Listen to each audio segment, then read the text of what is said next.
नमस्कार, आप देख रहे हैं मौन भारत न्यूज। मैं हूं रवीन मेहता और आज हम जिस शख्स से रूबरू करवाना चाहते हैं वो किसी पहचान के मोहताज नहीं है। और आज हम पहुंचे हैं बराड़ी विधानसभा में 68 में, और यहाँ की जो है अभी वर्तमान में नीरज कुमार यादव जी हैं जो हैं अभी विधायक हैं और राजद से हैं और ये गठबंधन में है।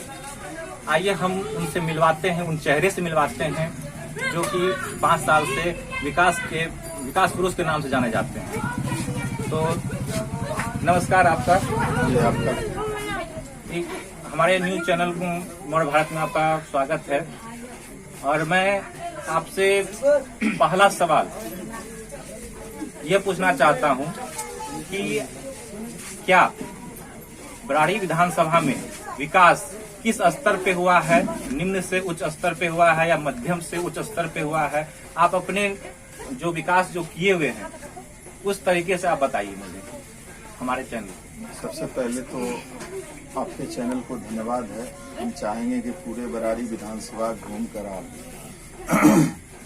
तुलना करें पिछले कार्यकाल का और अभी जो 15 में हमको बराड़ी की महान जनता ने आशीर्वाद दिया, काम करने का अवसर दिया।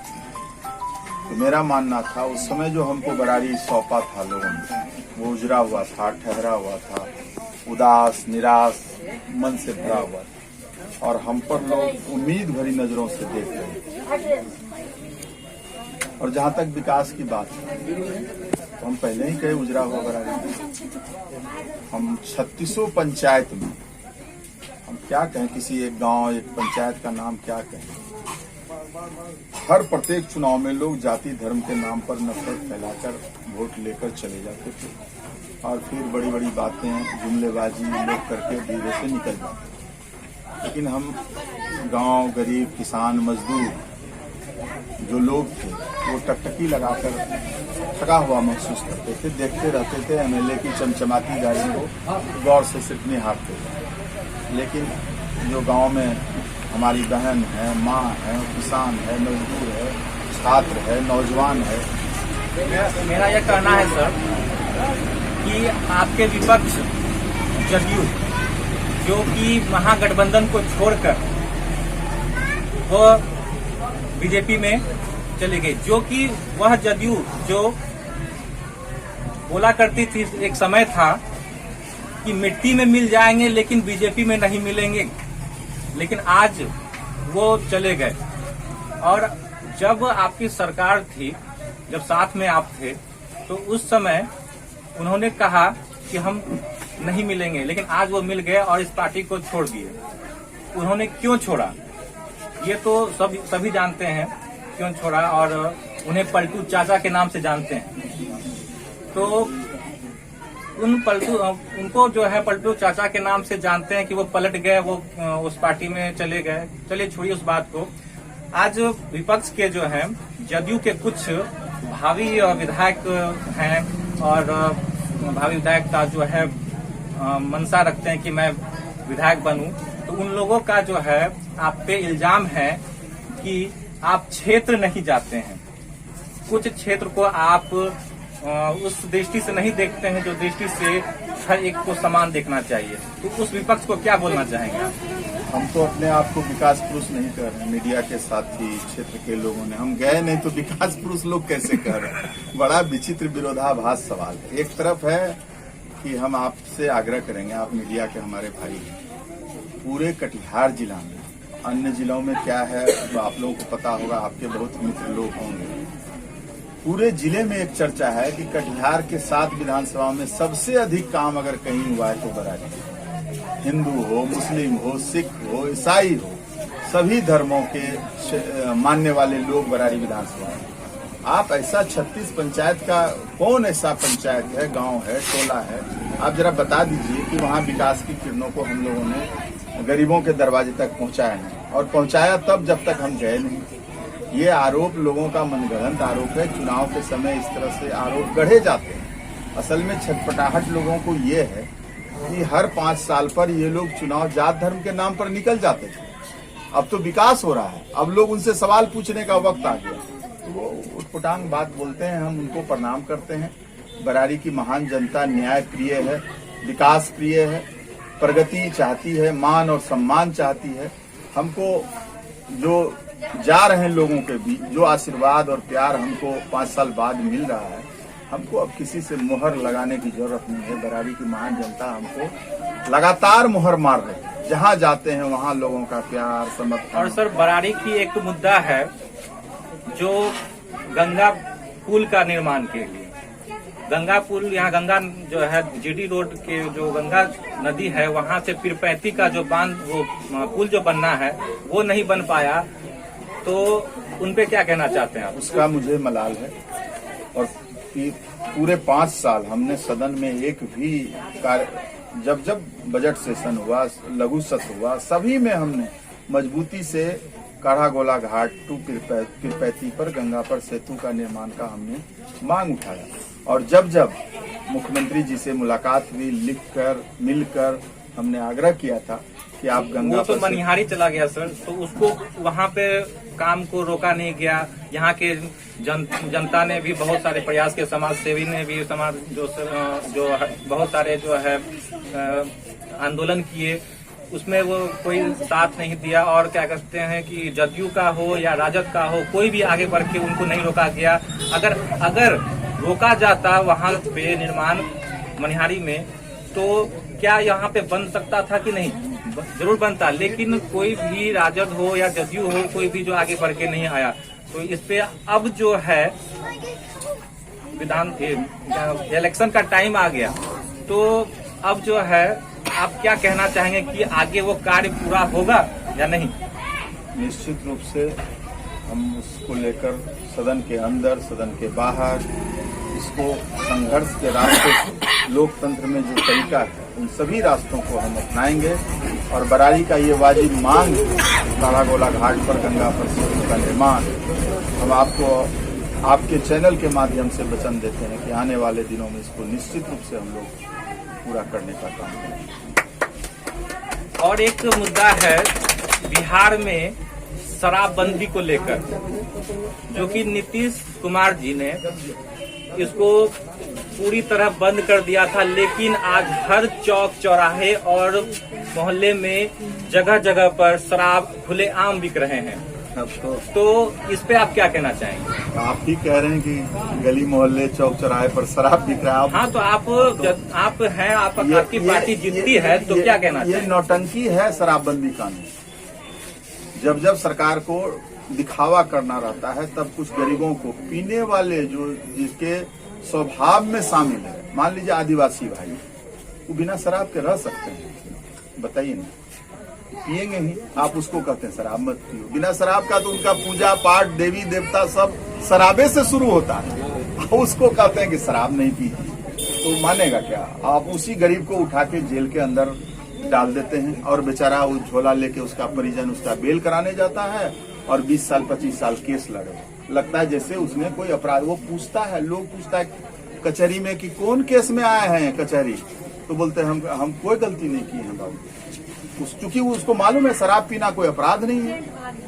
हमारी सरकार का विरोधाभास है ये सब। हमारे चैनल लोगों से, जनता से जो है एग्जिट पोल के माध्यम से पूछा गया कि शराबबंदी कहाँ तक जो है पूरा सक्सेस हो पाया है या नहीं, तो हमारे चैनल को यही जवाब मिला कि 1% भी जो है ये बंद नहीं हुआ है। और दूसरी बात ये कहा उन्होंने कि यहाँ प्रशासन भी और सरकार भी लापरवाह है इस मामले में। तो प्रशासन, अगर सरकार लापरवाह है तो प्रशासन तो ऑटोमेटिक ही लापरवाह हो जाएगी। तो आपकी सरकार अगर आएगी, आप अगर बरारी विधानसभा से अगर जीत के अगर जाते हैं, तो आप शराबबंदी पे आप क्या कहना चाहेंगे? हम लोगों का मानना है सीधा, हम क्या खाएंगे, क्या पहनेंगे, कैसे रहेंगे, कैसे सोएंगे, ये सरकार तय करेगा। सरकार का काम यही सब है। सरकार का काम है हॉस्पिटल बनावे, स्कूल बनावे। बड़ा विचित्र है, सरकार के देश के अन्य राज्य पूर्णतः शराबबंदी लागू नहीं किया है। कोई मतलब है क्या? गंगा से शराब आ जाता है, झारखंड से, नेपाल से, बंगाल से, चारों तरफ तो शराब बिक ही रहा है। ये नौटंकी नहीं है क्या?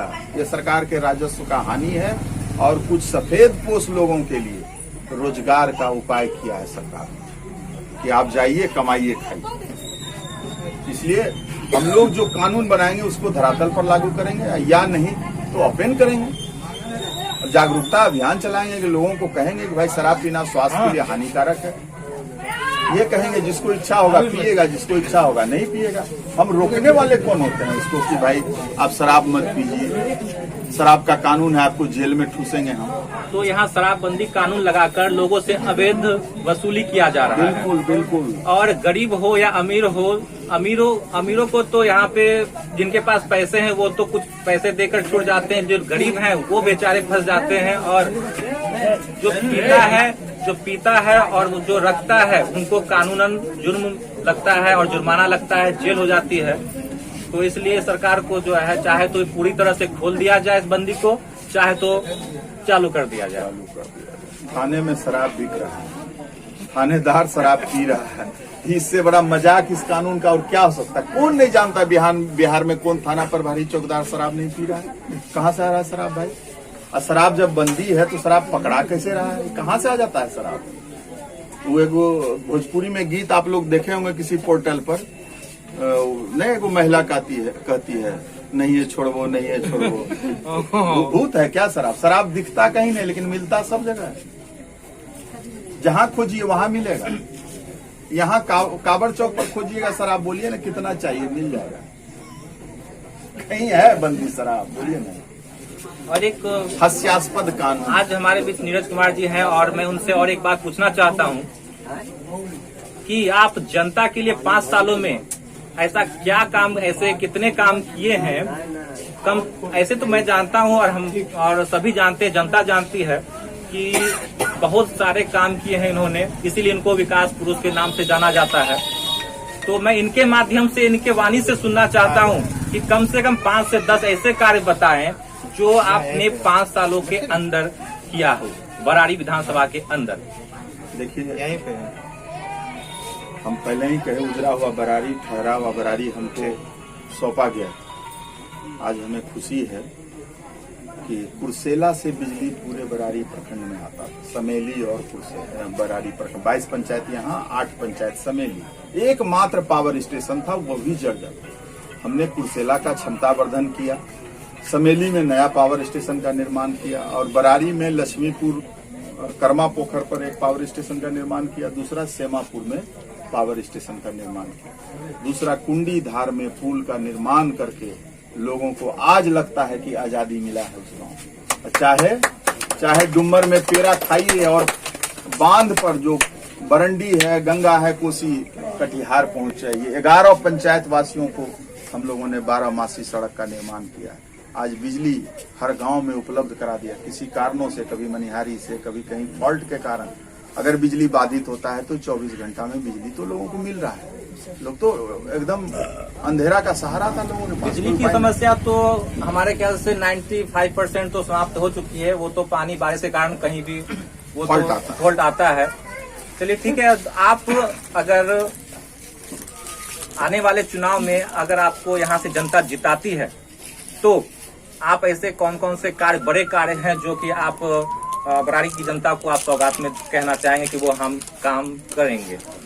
बरारी का हर वो बड़ा काम गांव के किसानों से, मजदूरों से पूछ कर हम आपको वचन देते हैं। जिन लोगों ने कहा था कि स्मार्ट शहर बनाएंगे, उनका स्मार्ट शहर बना या नहीं बना, लेकिन बरारी के हर गांव को हम स्मार्ट बनाएंगे। सारी सुविधा, शहरों जैसी सुविधा हम गांव में ला देंगे। चलिए बहुत बहुत धन्यवाद नीरज जी का। और मैं जाते जाते और एक बात पूछना चाहूंगा कि विपक्ष वाले आखिर जो 5 साल पहले गठबंधन में रहते हुए आपका साथ दिया, जिन्होंने दिन रात मेहनत किया, उन्होंने आज इल्जाम लगाया आप पे कि नीरज यादव जी के साथ में मैंने सुबह से लेकर शाम तक, रात 10 बजे तक मैंने काम किया, लेकिन वो आज हमारे क्षेत्र में नहीं आते हैं, हमसे मिलने नहीं आते हैं। अब क्या उनको कहना चाहेंगे? क्या उनके घर पे चाय पीने चाहिएगा या नहीं जाइएगा? उनका खाना भी खाएंगे। हम तो अभी क्षेत्र में ही आपके साथ हैं, आज दिन भर आप भी साथ में हैं। हाँ। जिन लोगों का शिकायत है हम उनके दरवाजे पर जाएंगे, चाय नहीं मांग कर खाना भी खाएंगे। लेकिन उनका इल्जाम है कि वो आज तक 5 साल में नहीं आए हैं। ऐसा आप मान लीजिए, हम अभी कांवड़ चौक पर हैं, कोई लोग कटिहार गए हों, कोई अपना खेती के लिए गए हों, वो तो कहेंगे कि हमको भेंट नहीं हुआ विधायक से। इसी तरह का हुआ होगा। जानबूझकर हमने किसी के साथ इस तरह का भेदभाव नहीं किया। हमने पूरा, हमारे लिए सभी पूजनीय हैं, सभी वंदनीय हैं, आदरणीय हैं। हमारे मन में किसी के प्रति घृणा का भाव, नफरत का भाव का कोई गुंजाइश नहीं। तो आखिरी में आप अपनी बात को रख दिए और हमारे न्यूज चैनल से आपको बहुत बहुत बधाई हो कि आप बहुत सारे शिलान्यास कर रहे हैं और आगे भी विकास करते रहे। और मैं भगवान से गुजारिश करता हूं कि आप बहुत आगे बढ़े और बरारी विधानसभा को बहुत आगे तक लेके जाए। इसलिए आप बरारी की जनता को क्या सौगात देना चाहते हैं? आखिरी में आप उनको क्या नमस्कार कहकर बोलना चाहते हैं? बस उनसे एक ही विनती करेंगे कि आपस में भाईचारा, प्रेम, मोहब्बत और एकता और अखंडता के लिए आप एक बार फिर से हमको आशीर्वाद दें। हम आपको वचन देते हैं कि एक सुंदर बरारी, एक विकसित बरारी जिसकी पहचान राज्य स्तर पर होगी, वैसा बरारी हम समारे में सजाएंगे। चलिए बहुत बहुत धन्यवाद। और आइए हम मिलते हैं। अच्छा।